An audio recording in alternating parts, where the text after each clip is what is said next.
News 18 India. पोल के आंकड़ों में एक बड़ा उलटफेर आपको नहीं होता वो दिखता है।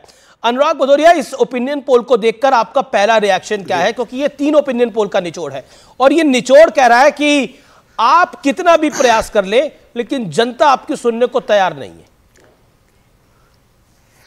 देखिए, जनता का निचोड़ तो यही है। जनता में कौन कौन आता है? जनता में युवा आता है, जनता में महिलाएं आती हैं, जनता में किसान आता है, जनता में बेरोजगार लोग भी आते हैं। यही तो जनता है और ये सारी की सारी जनता भारतीय जनता पार्टी के खिलाफ है। तो जनता का निचोड़ है कि इस बार भारतीय जनता पार्टी की सरकार नहीं आ रही है।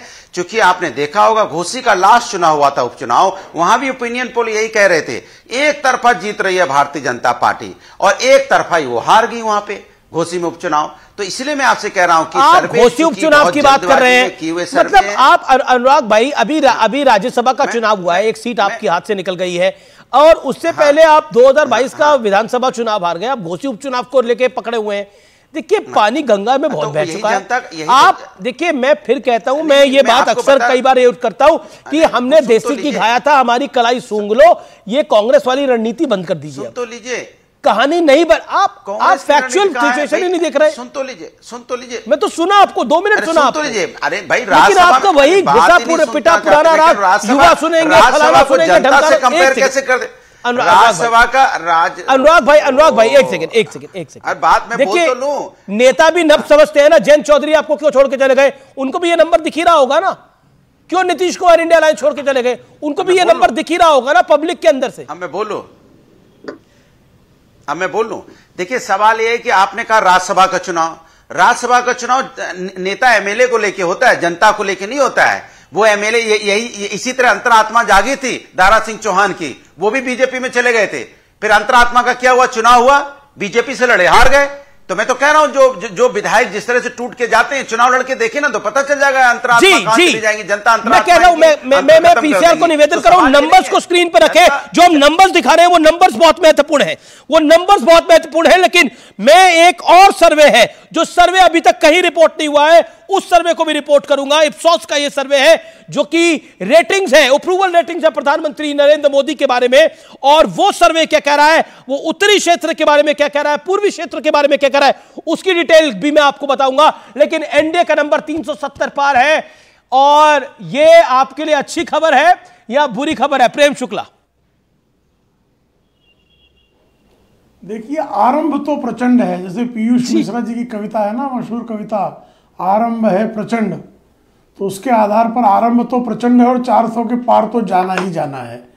और आप ध्यान दीजिएगा अमीश भाई कि ये 2014 के भी प्री पोल सर्वेज में भारतीय जनता पार्टी को इस 272 प्लस नहीं दे रहा था। भारतीय जनता पार्टी को 225 से 250 सीटें बताई जा रही थी और भारतीय जनता पार्टी 282 सीटों को पार करने में सफलता हासिल की। इसी तरह से 2019 के प्री पोल सर्वे याद कर लीजिए आप, यहाँ की एग्जिट पोल सर्वे में भी कोई 300 का आंकड़ा नहीं दे रहा था।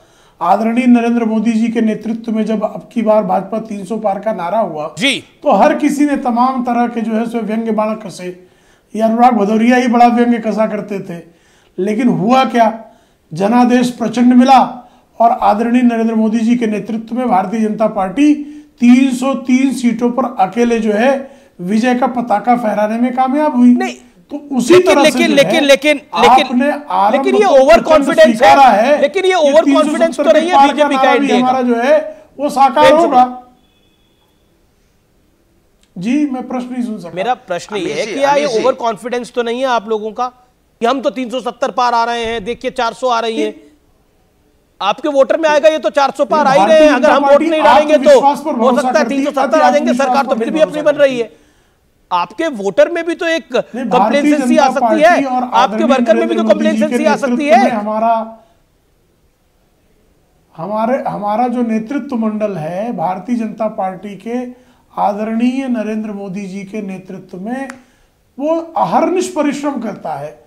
स्वयं आदरणीय प्रधानमंत्री जी परिश्रम की पराकाष्ठा करते हैं और उनके इस आदर्श को आत्मसात करके हमारे पन्ना समिति के सदस्य लेकिन एक बड़ी खबर आ रही है, राहुल गांधी को इलेक्शन कमीशन ने कॉशियस कहा है। कॉशियस रहने को कहा है कि प्रधानमंत्री पर टिप्पणी को लेकर आप कॉशियस रहिए। ये बहुत क्लियरली प्रधानमंत्री राहुल गांधी को चुनाव आयोग की एडवाइजरी आई है। यह समय की बहुत बड़ी खबर है।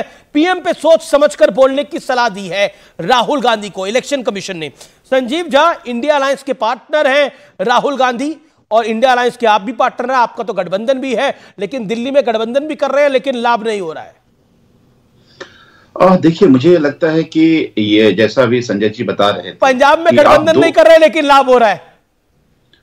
2 महीना पहले का आपका ये सर्वे है। एक बात बताइए, दिल्ली में 10 साल से 2 महीने पहले का नहीं सांसद हैं।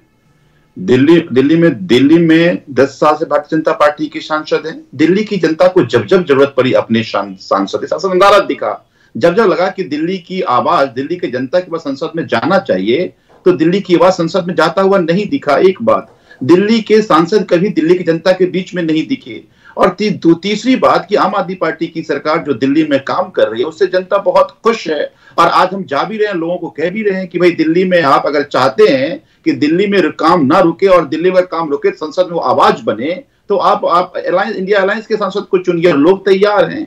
तो मुझे लगता है कि अभी एक तरफ का नैरेटिव है, 2 महीने चुनाव होने दीजिए। एक एक जगह कैसे बेरोजगारी, आप कहते हैं युवा एजेंडा नहीं है, आप कहते हैं महंगाई एजेंडा नहीं है, तो टीवी चैनल में आप तो कह देंगे, लेकिन जनता बेरोजगारी से परेशान है। लेकिन ये महंगाई के बारे में, बेरोजगारी के बारे में हम हर रोज चर्चा कर रहे हैं, हर रोज आपके गेस्ट आते हैं, हर रोज वो अपनी बात को रखते हैं और अपनी वाणी को वो आगे बढ़ाते हैं। लेकिन अभी हम नंबर्स पे बात कर रहे हैं, बिकॉज नंबर्स डोंट लाई। और यही ओपिनियन पोल है जो दिल्ली में आपकी सरकार बना रहे थे, जो पंजाब में आपको 75 सीटें तक दे रहे थे, यही ओपिनियन पोल है। ओपिनियन पोल ट्रेंड बताते हैं और ट्रेंड बता रहे हैं, ट्रेंड में नरेंद्र मोदी का नंबर 1 है और वो ट्रेंड बता रहे हैं कि बीजेपी का नंबर 300, एनडीए का नंबर 370 पार है। आप दिल्ली में अलायंस कर रहे हैं, लेकिन आपको दिल्ली में नुकसान हो रहा है। एक भी सीट नहीं आ रही, 10 के 10 है, लेकिन आपको फायदा पंजाब में हो रहा है जहां आपका अलायंस नहीं है, जहां आपके मुख्यमंत्री कहते हैं कांग्रेस के नेता को, प्रताप सिंह बाजवा को, कि तू कभी सोनिया गांधी से मिला है? मैं सोनिया गांधी के साथ बैठता हूं, मैं राहुल गांधी के साथ बैठता हूं। तो ऐसा अलायंस को जनता भी कैसे एक्सेप्ट करेगी संजीव भाई दिल्ली में? नहीं, जनता भगवंत मान जी ने विधानसभा में बोला, जनता इसलिए एक्सेप्ट करेगी इस अलायंस को, क्योंकि ना केवल जो आपको मुद्दे बताए, महंगाई, बेरोजगारी। आज देखिए अमीश भाई, मैं दावे से कह सकता हूं कि अगर आप 4 दिन खाली प्रधानमंत्री के खिलाफ सच्चाई बोलना शुरू कर दीजिए, आपके पास ईडी का नोटिस आ जाएगा। तो अगर ये सरकार आ गई तो ना पत्रकार बचेंगे, विपक्ष नेता बचेगी, ना जनता बचेगी। आज जो भी खिलाफ बोल रहा है उसके पास कोई ना कोई नोटिस। एक बड़ी खबर आ गई है, ईडी जो है, एनफोर्समेंट डायरेक्टरेट जो है, वो केजरीवाल, अरविंद केजरीवाल, दिल्ली के सम्मानित मुख्यमंत्री, उनके खिलाफ एक और शिकायत लेके कोर्ट पहुंच गई है कि हम सम्मन पे सम्मन दे रहे हैं, लेकिन वो हाजिर नहीं हो रहे हैं। बहुत सीधा है ईडी का आरोप। ईडी की अर्जी पर कल होगी सुनवाई। ये बहुत बड़ी अपडेट है, इस समय की बहुत बड़ी खबर है, क्योंकि ये सर्वे हम दिखा रहे हैं। लेकिन उससे पहले मैं एक बहुत महत्वपूर्ण, बहुत ज्यादा महत्वपूर्ण आपको स्टोरी दे रहा हूं। क्या कहना चाहते हैं आप इसके ऊपर संजीव झा जी? हाँ, देखिए ना, मैं कहता हूं कि आप ईडी भाई इतनी बेताब क्यों है? पहले ही कोर्ट गई थी ना, मैटर सब जुडिस है, कोर्ट में आप अपनी बात रखेंगे। लेकिन एक तरफ आप कोर्ट जा रहे हैं, उसके बावजूद आप नोटिस भेज रहे हैं, तो समझिए ना कि ईडी कितनी प्रेशर में है। ईडी अपनी जो उसकी लीगल प्रोसेस है, जो कॉन्स्टिट्यूशन भूल गया है। ये अपने आका के कहने पर, प्रधानमंत्री के कहने पर, भारतीय जनता पार्टी के कहने पर कोर्ट में जाने का कहीं आपने देखा है कि एक बात के लिए आप कोर्ट भी जाए और फिर वही अपराध दोबारा करें आप? तो ये तो ईडी कर रही है। क्या ईडी नहीं कर रही है? ये भारतीय जनता पार्टी के हेड ऑफिस जो स्क्रिप्ट तैयार होता है उस पर ईडी एक्ट कर रही है, और इसी तरह से सब पूरे देश में विपक्ष के साथ करने की कोशिश कर रही है। आपको क्या लगता है ऐसे ही विपक्ष के विधायक टूट के चले जाते हैं क्या? पहले ईडी की समन दिया जाता है, पहले धमकाया जाता है, फिर एफआईआर किया जाता है, फिर जेल भेजा जाता है, फिर कॉम्प्रोमाइज कराया जाता है। ये तो तरीके हैं।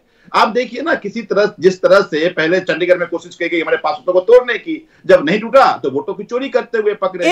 एक बहुत बड़ी एक और खबर आ रही है